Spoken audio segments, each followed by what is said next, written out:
What am I funny? Am I a clown? Do I amuse you? Well, what's so funny? What's so funny about me? How am I funny? How am I funny? What's so funny about me? You guys remember that scene in Goodfellas? Goodfellas, those of you who've seen the movie. If you haven't, you should check it out. It's a great scene. Tension filled, absolutely, but quite funny. A little exchange between Joe Pesci and Ray Liotta.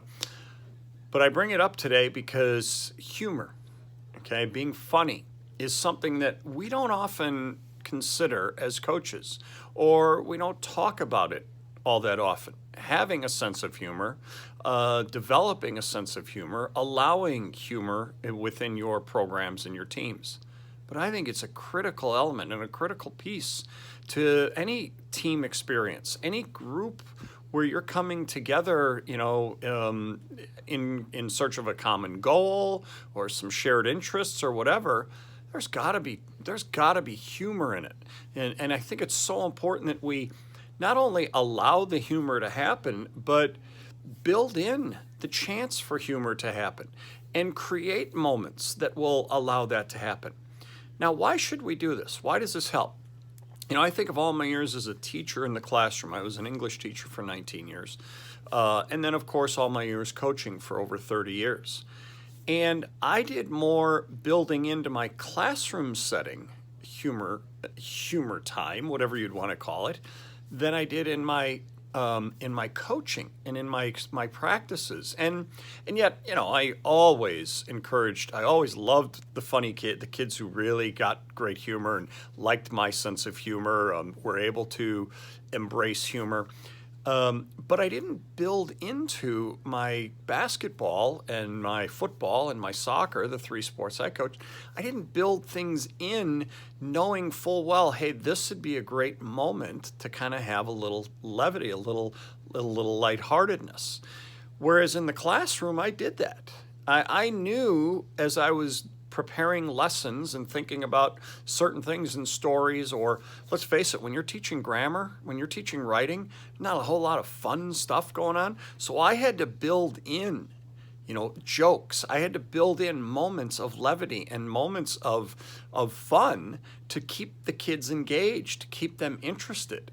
I think it was one of my strengths and one of the reasons why kids liked my classes. I offered a lot of chances at fun, at humor. And so I really used that. I was fortunate to be around all kinds of funny people my whole life.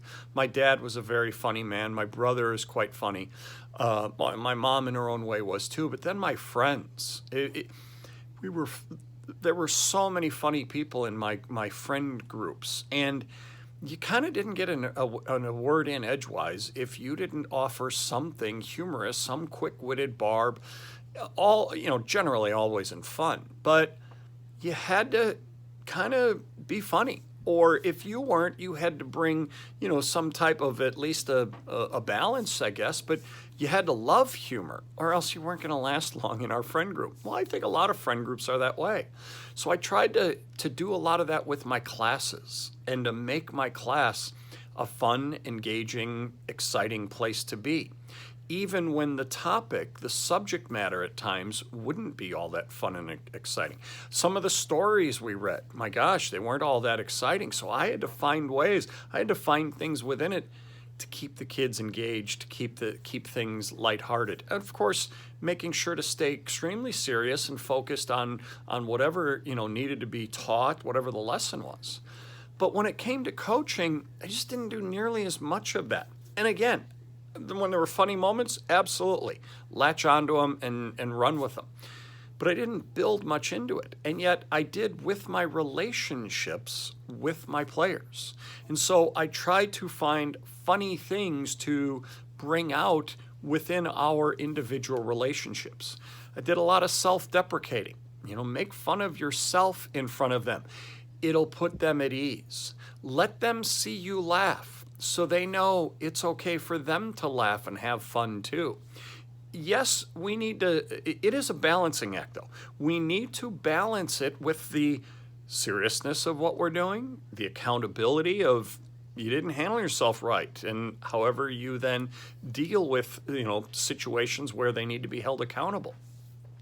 But if you're all one way or all the other, you're not going to accomplish much.